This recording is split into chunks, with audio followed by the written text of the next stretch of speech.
Another week of preseason, the last one, and you guys had a really big test with the Texans in town today. I mean, we saw a lot on display from what Hunter and Anderson Jr. were able to do. What kind of challenges are they able to pose that really work for you that you can kind of learn going against really top guys like that?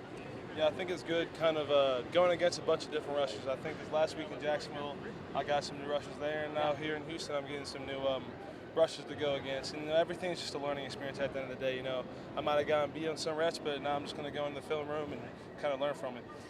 There's the term, being thrown into the fire, and I feel like that's really where you've been at between starting, going to the right side, everything with what's happened, injuries in your room. How do you feel like that's kind of gotten you up to speed a little bit in terms of just getting thrown into it?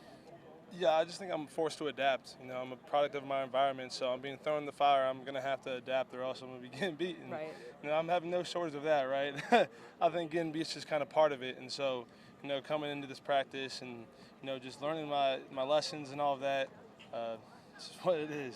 But last week in Jacksonville, you had a couple really great blocks. What has been kind of clicking for you the best? Like, what's been really one of the things that you've seen yourself grow from specifically so far in camp? I mean, overall, it's just the right side. Yeah. I think I was thrown into it and just kind of adapting, getting all my sets right, getting my flexibility right. Just pretty much overall, just as a player, I think I've gotten better. Just adapting to the new position, so that's what I got. How does going up against Jalen Phillips help you in your game daily? I think he's got a lot to his bag. I don't think he uses it all at practice, and I see some of it in game, and I go up to him like, yo, can you give me some of that?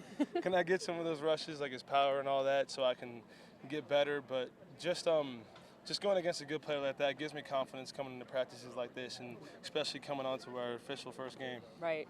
With this O-line group, I know when you first kind of came in, it sounded like Rob was really a little bit taking you under his wing and giving you some advice. What has that group been like for you, helping you get your confidence up and getting your development up to where it is right now?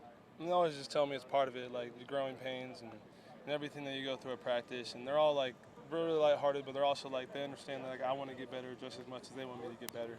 So I think we're on the same page there, just every single day going at it.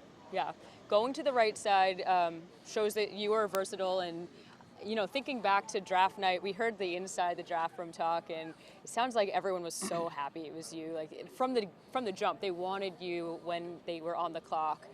Knowing that your versatility was part of it, how much do you think that's such strength in your game that you can go to the left, you can go to the right, and you can be adaptable? I think that just shows I'm a football player at the end of the day. Like, if you put me on the field, I'm going to go play football no matter where you put me. Guard, center, tackle, left tackle, right tackle, all of the above. What's been the biggest difference between being out here with an NFL team compared to your time in college? I think attention to detail, speed of the game, tempo of practice, everything's kind of amped up a little bit. It's just the next level. Tell me about this rookie class. Do you guys do any bonding outside of the field? Is there any sort of good connection because you guys are all kind of thrown into the fire all together? Yeah, I have my other three offensive linemen, like Sam Hatta, Azai Glass, and Albert Reese. We all hang out, especially in the facility. We all roll around together. We'll get food sometimes, and especially just as an O-line, especially when we've gone on like these practices, joint practices, we'll go out to eat before it and have a good time, have some camaraderie and all of that. One last thing, just in terms of the pinch me moments of being here, getting ready for the regular season to start, has that kind of settled in for you at all yet, that you are here getting ready for your first NFL season? I don't think it's settled in yet. I have a hard time just kind of like really bringing myself and realizing where I am. I think a lot of it's just been kind of consuming information, adapting, and trying to get better so fast. But I think like really when that first game is starting and they're saying the national anthem and I'm getting ready for it, it's going to hit me.